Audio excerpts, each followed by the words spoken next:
नमस्कार।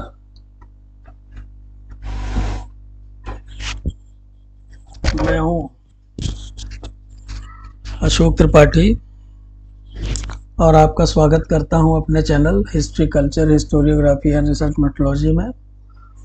मित्रों, आज का जो हमारा टॉपिक है डिस्कशन का, वो बहुत ही महत्वपूर्ण टॉपिक है, दादा भाई नौरोजी के धन के निष्कासन का सिद्धांत, जिसे आप ड्रेन ऑफ वेल्थ थियरी भी कहते हैं।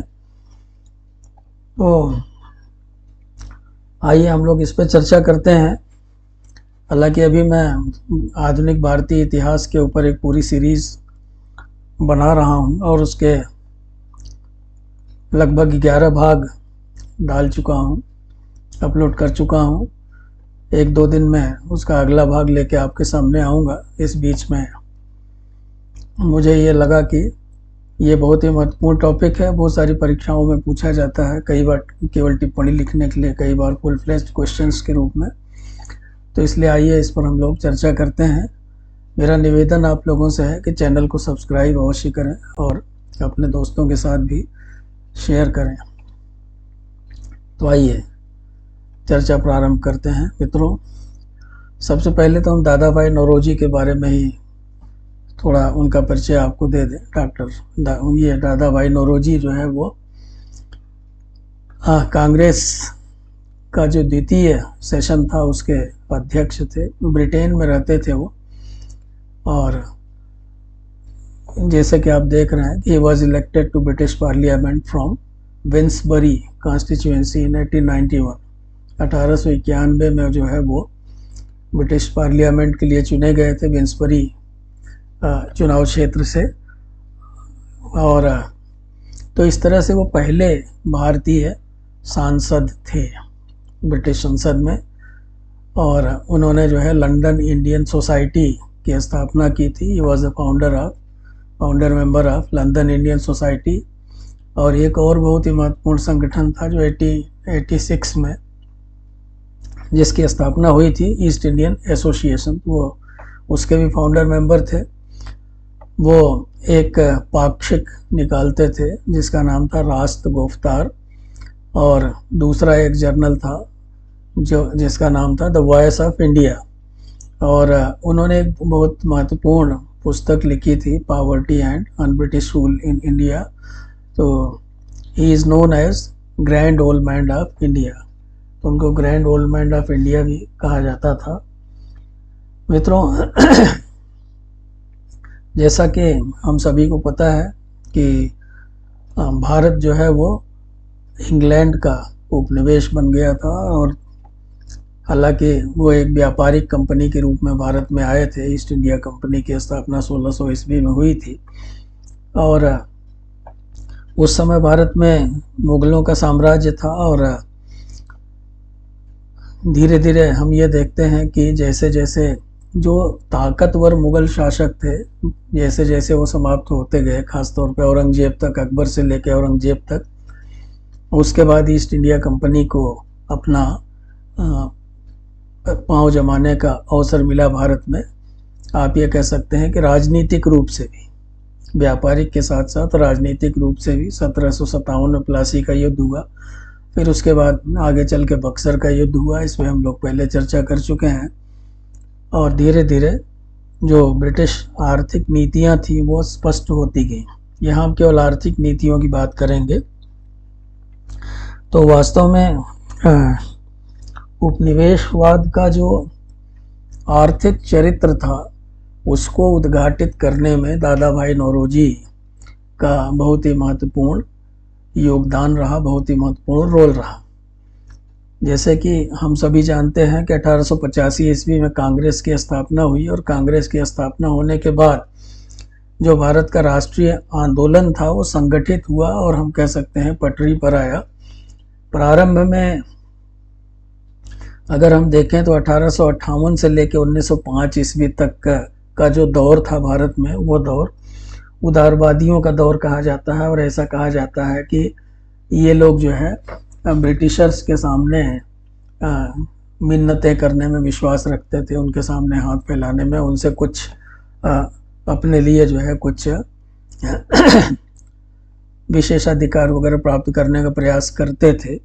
अभी स्वराज वगैरह की बातचीत नहीं होती थी इस समय, लेकिन ऐसा नहीं था। इस काल में भी बहुत सारे कार्य हुए। अब जैसे हम दादा भाई नौरोजी को ही ले लें तो दादा भाई नौरोजी ने उपनिवेशवाद के आर्थिक चरित्र को पूरी तरह से उद्घाटित कर दिया और हमारे सामने रखा।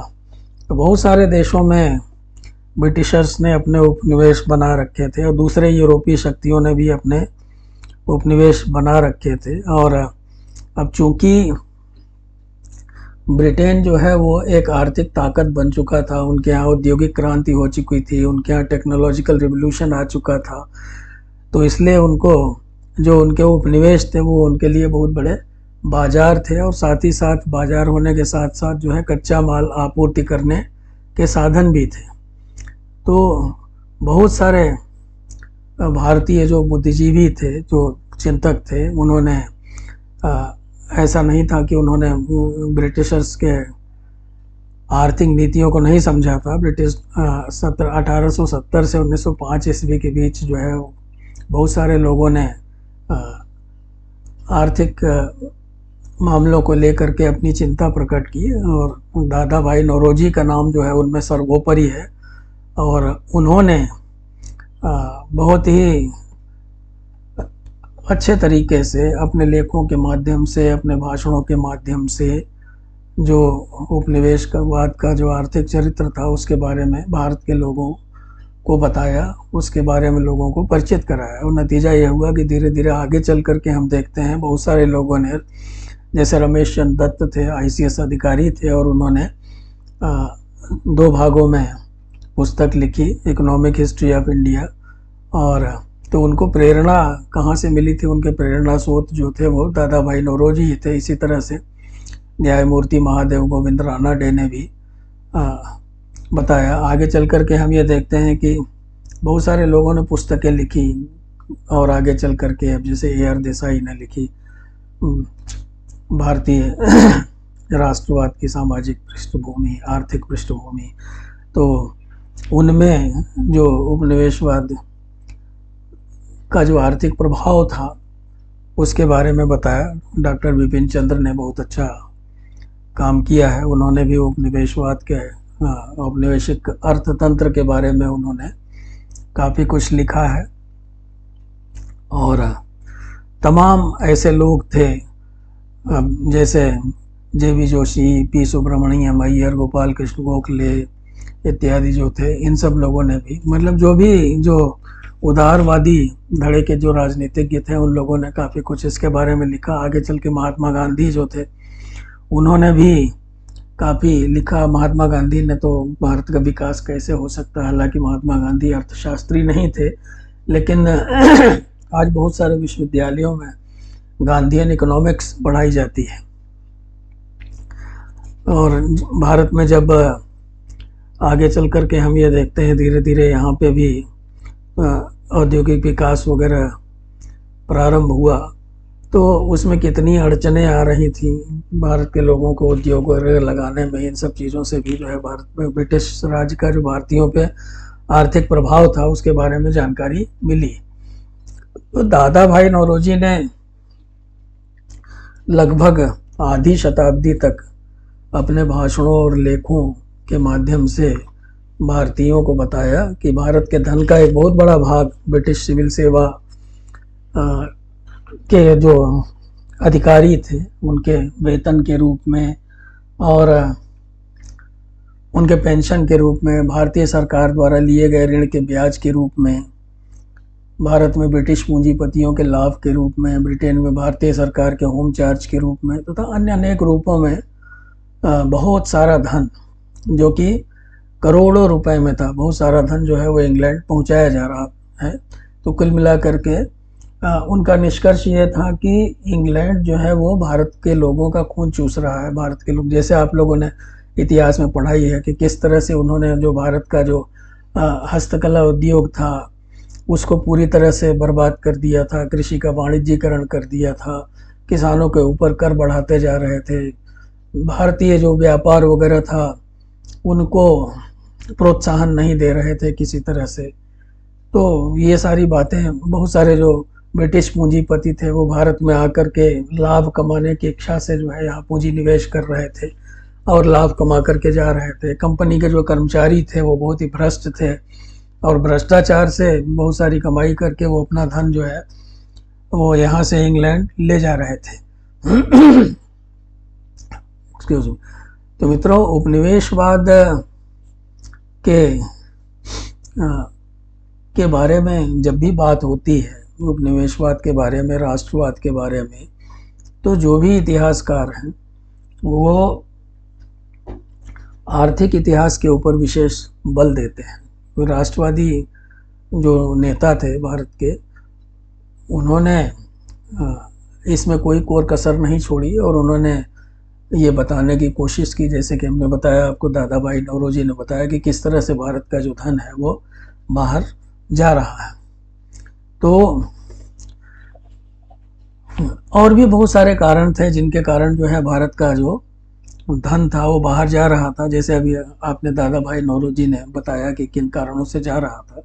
वो ये भी कहते हैं कि जो ड्रेन हो रहा था, यानी कि धन का जो अपवहन हो रहा था, उसका एक कारण ये भी था कि भारत से निर्यात नहीं हो रहा था। भारत से निर्यात जो है वो ठप हो चुका था एक तरह से, बहुत कम चीज़ें भारत से बाहर जाती थी और आयात लगातार बढ़ रहा था, आयात निरंतर बढ़ रहा था।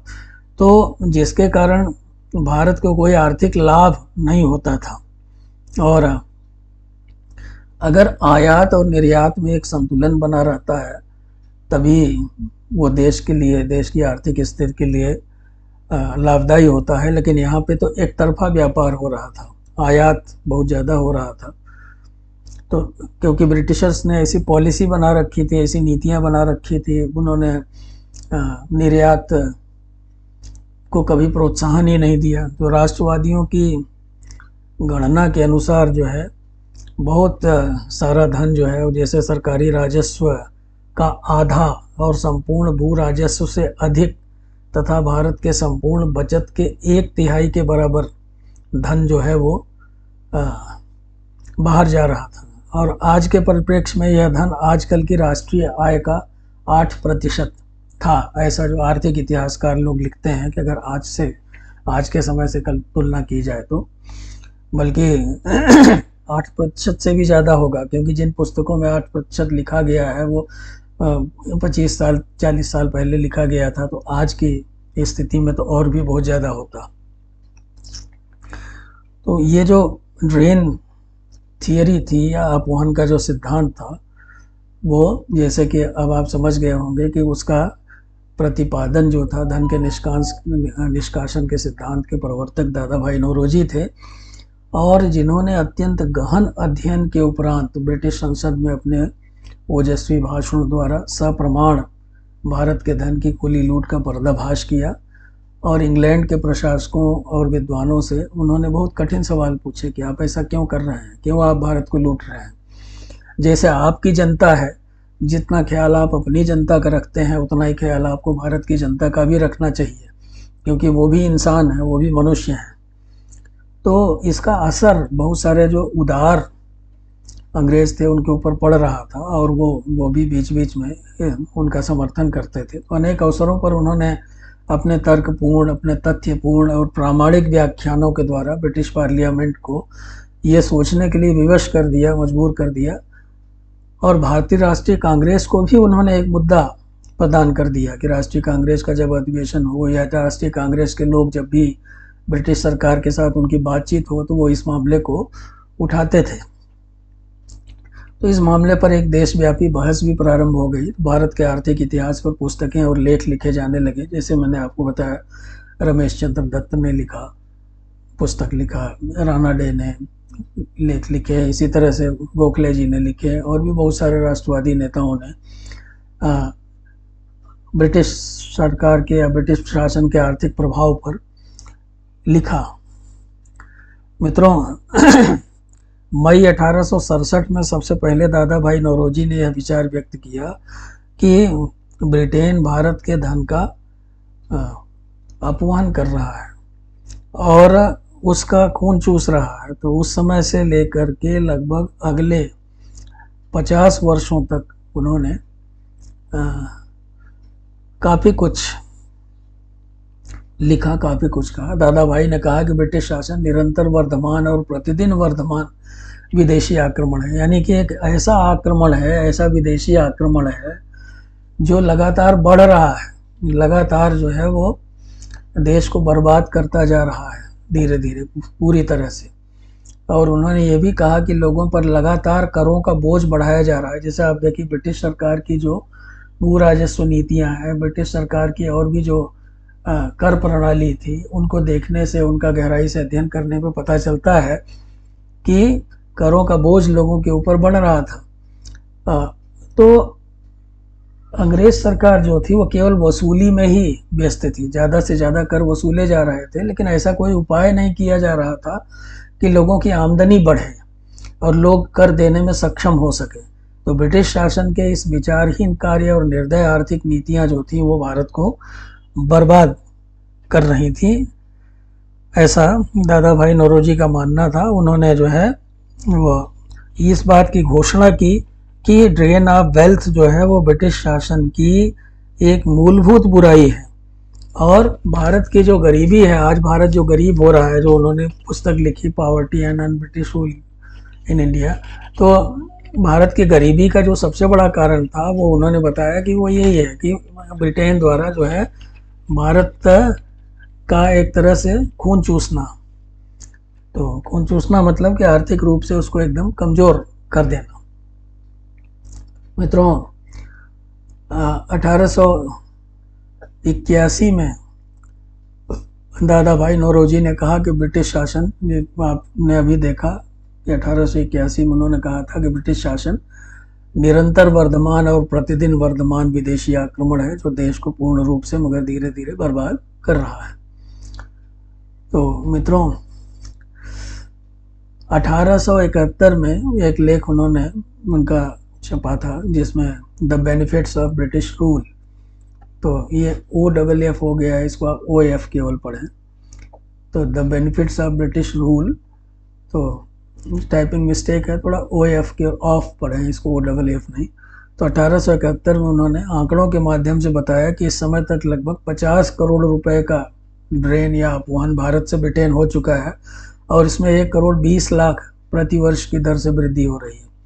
तो इस विपत्ति से बचने के लिए उन्होंने लोगों से विदेशी शासन के विरुद्ध एकजुट होने तथा स्वशासन प्राप्त करने का आह्वान किया। उन्होंने कहा कि भाई अगर आप बचना चाहते हैं, अगर आप चाहते हैं कि ये ड्रेन ऑफ वेल्थ जो है वो रुके, तो उसका एक ही तरीका है कि सब लोग एकजुट होइए, एकजुट होकर के विदेशी शासन के विरुद्ध आंदोलन कीजिए, उससे मुक्ति पाने का प्रयास कीजिए, क्योंकि जब तक आपका स्वशासन नहीं आएगा तब तक आप जो है इस विपत्ति से बच नहीं सकते हैं। तो इसका असर पड़ा, ऐसा नहीं था कि इसका असर नहीं पड़ा। अब आप देखिए दादा भाई नौरोजी की पुस्तक से एक दो उदाहरण मैं आपको दे रहा हूँ, अब आप इसको पढ़िए। देखिए उन्होंने अपनी पुस्तक में लिखा है कि there is the great injustice that every expenditure incurred even for British interest is charge to India, यानी कि जो ब्रिटेन के हित में जो भी एक्सपेंडिचर होता था, जो भी खर्च होता था, वो भारत से चार्ज किया जाता था, तो जो कि बहुत ही अन्यायपूर्ण था। It was there is a great injustice, इसलिए उन्होंने लिखा under the recommendation of the late royal commission on Indian expenditure and apportionment, the British government has done a very small justice in refunding about 250,000 pounds a year. Even for such trifle of justice, we are thankful and hope that this may lead to further justice. But it is necessary for us to have the help of the recognition and voice of British public to ensure this. तो उन्होंने कहा कि थोड़ा बहुत उन्होंने वापस किया और हम ऐसा समझते हैं कि ये आगे चल कर के न्याय की दिशा में एक अच्छा कदम होगा, लेकिन वास्तव में देखा जाए तो ऐसा हुआ नहीं। आगे वो लिखते हैं कि the utter exhaustion and destruction from all these causes is terrific and cannot but produce the present famines, plagues, etc. अब आप देखिए उन्होंने हमारा ध्यान आकर्षित किया है कि भारत में बार बार जो अकाल पड़ते थे या प्लेग जैसी जो महामारी वगैरह फैलती थी, उसका कारण क्या था? उसका कारण यही था कि ब्रिटिशर्स द्वारा भारतीयों का शोषण, तो शोषण करने के कारण जो है वो ऐसी स्थिति में आ जाते थे। अब आप देखिए आगे लिखते हैं, what would Britain's condition be under a similar fate. वो सवाल पूछते हैं कि अगर ब्रिटेन के साथ ऐसा होता, अगर तो उनका क्या होता। तो वो ब्रिटिशर से ही सवाल पूछ रहे हैं कि अगर आपके साथ ऐसा होता तो क्या होता। Let her ask herself that question. आप अपने आप से जो है ये सवाल पूछें। The Anglo Indians always shirk that question, never face it, their selfishness makes them blind and deaf to it. तो उन्होंने ये कहा कि मतलब वो इस प्रश्न पे विचार नहीं करते हैं और वो एक तरह से गूंगे बहरे हो जाते हैं इस तरह का प्रश्न पूछने पर। तो आप देखिए उन्होंने वो किस तरह से अपनी बात लिखी है। एक और उदाहरण आपको दे रहा हूँ।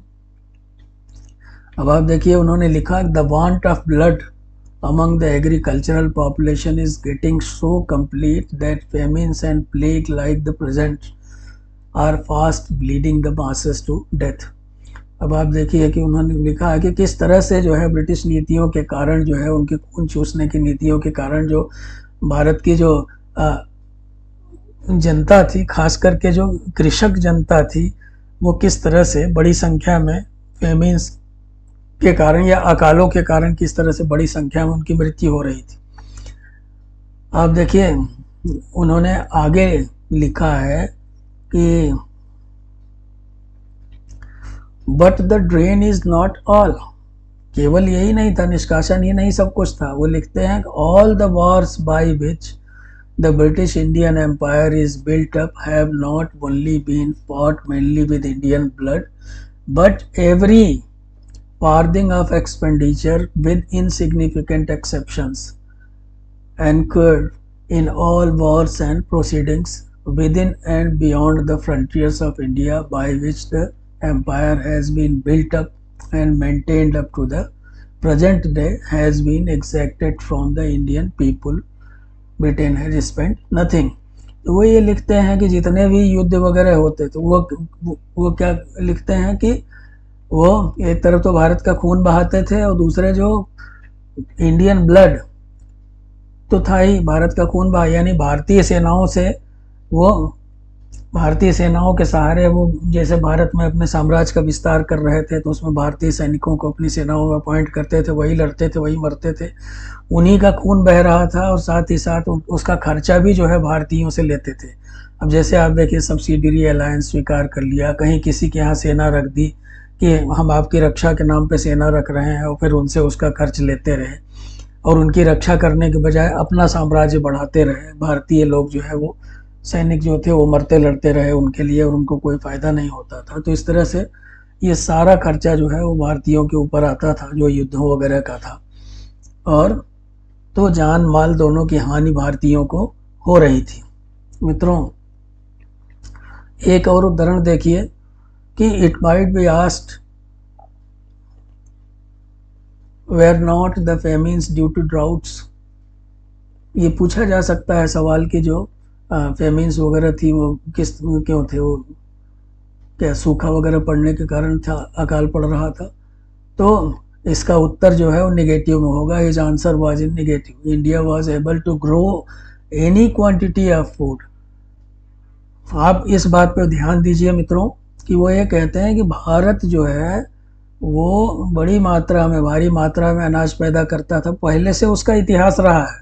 आप देखिए सिंधु घाटी की सभ्यता में भी जो है अन्नागार मिले हैं, अनाज लोग रखते थे अकाल वगैरह के लिए जो है।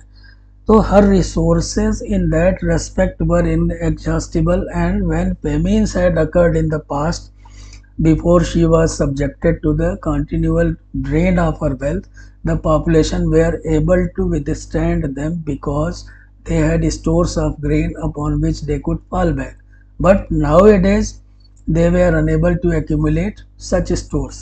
तो आप देखिए कि किस तरह से उन्होंने ये कहा कि भारत के लोग जो थे वो सरप्लस प्रोडक्शन कर लेते थे। जब कभी भी इस तरह का अकाल वगैरह पड़ता था या इस तरह की कोई आपदा आती थी, कोई दिक्कत होती थी, तो उनका काम चल जाता था। लेकिन अब जो है आजकल क्या हो रहा है कि आजकल वो इस तरह के स्टोर्स में अनाज वगैरह इकट्ठा करने के लायक नहीं रह गए हैं।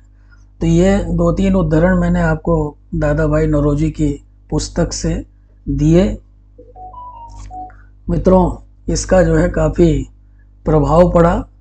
और आप देखें कि दूसरे जो राष्ट्रवादी थे, प्रचारक थे, पत्रकार थे, इन सब लोगों ने दादा भाई नौरोजी के पदचिन्हों का अनुकरण किया। जैसे मैंने आपको पहले बताया, रमेश चंद्र दत्त ने भारत का आर्थिक इतिहास लिखा। उन्होंने अपने इतिहास में लिखा कि एक बहुत अच्छा उन्होंने उदाहरण दिया कि एक भारतीय कवि के अनुसार राजा द्वारा लगाया गया कर धरती की नमी को सूरज द्वारा सोखने जैसा है, जो धरती पर फसलदायिनी बरसात के रूप में लौट आती है, लेकिन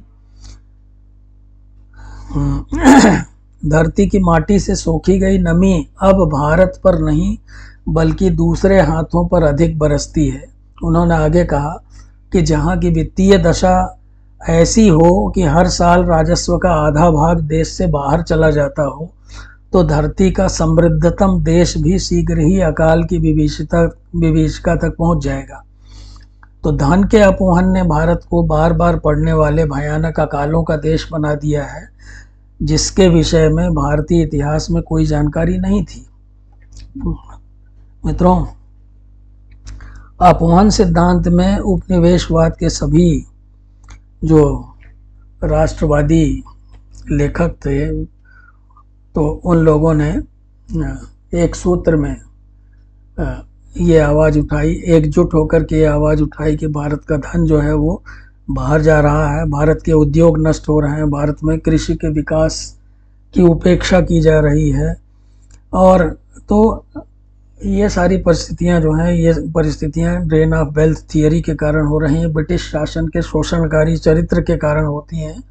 तो अब जो ड्रेन ऑफ वेल्थ है, इससे की एक ख़ास बात यह है कि किसान से लेकर बुद्धिजीवी तक इस बात को आसानी से समझ सकता था कि अपने देश का धन जो है वो 7 समंदर पार बसे अंग्रेज़ों के पास चला जा रहा है। उनके आराम के लिए, उनके ऐश के लिए भारत का धन खर्च हो रहा है, और इसके लिए उनके ऊपर ढेर सारा टैक्स लगाया जा रहा है, उनसे जबरन वसूली की जा रही है।